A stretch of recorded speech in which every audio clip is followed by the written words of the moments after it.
is called Ask Baba. We've had a lot of people come to our site that know nothing about our tradition. I mean, they literally know nothing about it, and they ask all kinds of questions that are really basic, and that we don't want to really spend our time answering them. We don't want to discourage people who come and ask questions. On the contrary, we actually want to encourage them. So the problem is, I have been using all my time answering these questions from people and actually neglecting my own work, which is to improve things. Okay? I consider my role not to fix things, not to answer questions, but to make things better. It's up to me to design where we're going in the future and to implement all those plans. That's really my job. I'm a visionary, okay?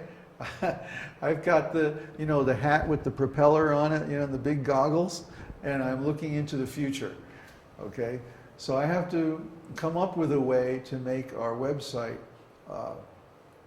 more responsive to people's questions without entangling our time and energy in answering all these different questions.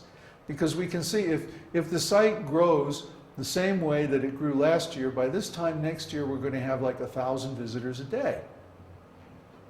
And at that rate, I mean, it would take 3 people like me spending full time just to answer all the questions. And, that's not going to happen. So we have come up with a plan that we called Ask Baba.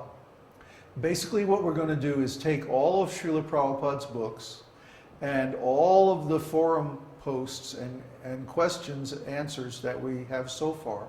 Plus, I have a large collection of unpublished Vedic literatures, Sanskrit scriptures and so on. We're going to put all that online and make it into a searchable archive. And then we're going to put an interface on it that allows people to ask questions and get answers based on, well, not only what people have asked and answered before, but also the complete Vedic literatures. So it's going to be similar to a customer support site or something like that, where you can go and look at a list, you can enter your question, and then you can see a list of similar questions and answers. And if that doesn't answer your question, then you can submit a query and search the Vedic literatures, the complete Vedic literatures, and also all the questions and answers we've had so far. That will allow people to ask any kind of questions they want, as many as they can imagine, as often as they like, and get good answers based on the actual esoteric teaching. And at the same time, it frees us from having to deal with so many questions and answers because we have a whole bunch of other things to do, which I'm going to share with you in just a minute. Let me review our platform and our policies, because in this year of preaching and dealing with many different people, we have had to make very clear the distinction between what we're doing and what other groups are doing. So first of all, according to the esoteric teaching, the whole model of religion is counterproductive. It may be okay for people who are really only interested in material life and have no desire to get out of the material world. But as soon as you do, then the model has to change.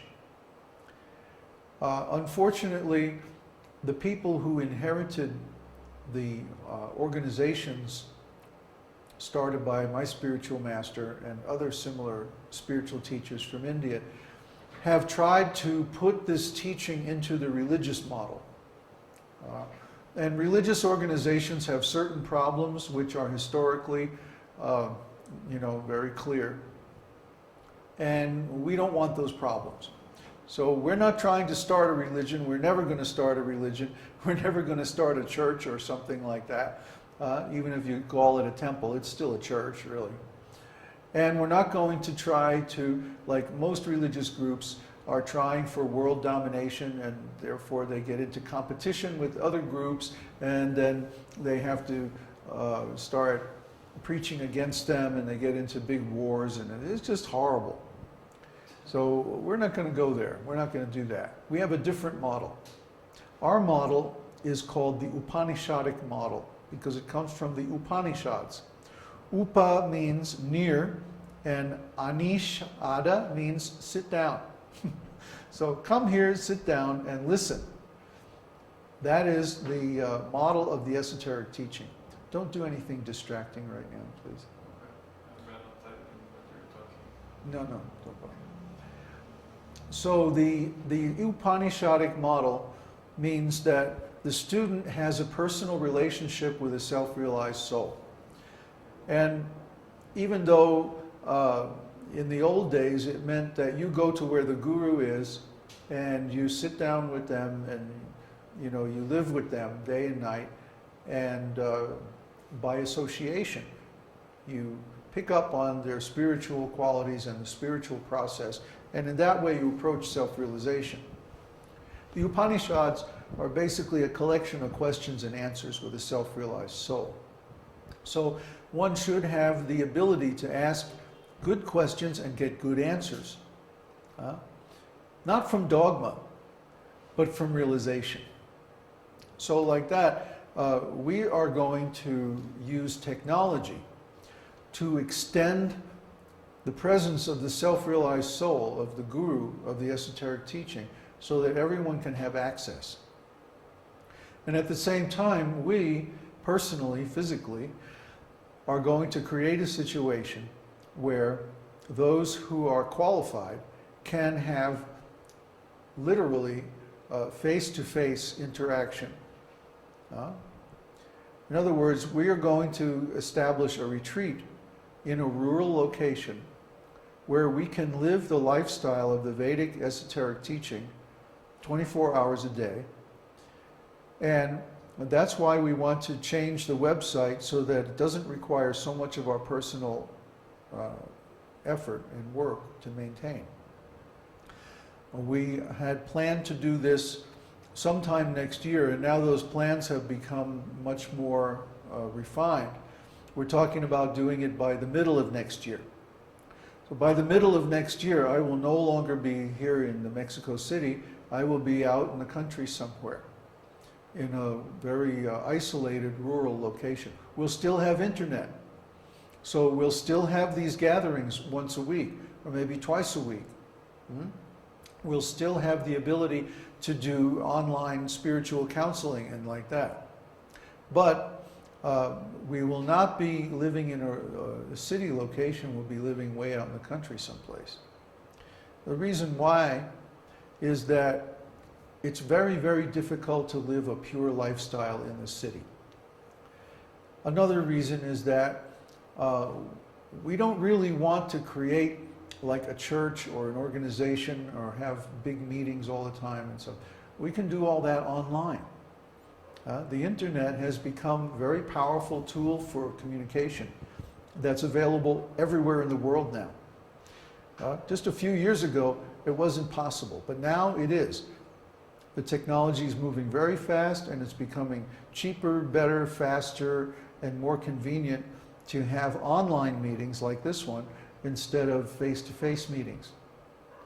But when someone is qualified and they have a sincere desire, they can always come and stay with us at our retreat center, and they can actually learn how to do this process of spiritual life in our personal association.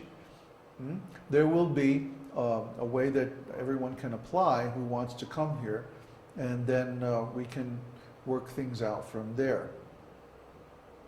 But that's our main goal. For 2008, our goals are we want to complete the Jyotish course that we currently started. We want to make it the best Jyotish course on the web. It'll have hours and hours of video. It'll have all kinds of computer programs that you can play with. It'll be very complete. We also want to complete the Śrī Viṣṇusahasranāma podcast, make a online commentary on every single verse. There are 108 verses of the Viṣṇusahasranāma itself. We've now completed the prologue. So our current posts are just wrapping up the prologue, and the future posts will actually start on the 1,000 names of Vishnu themselves. But we can complete that this year if we can do 2 or 3 posts a week. We also want to continue these weekly podcasts, and this will be the main vehicle for community interactions and also for asking really thoughtful questions about our teachings. The kind of questions that require a personal discussion, the kind of questions that require a self-realized soul to answer. We also want to complete the Jyoti program.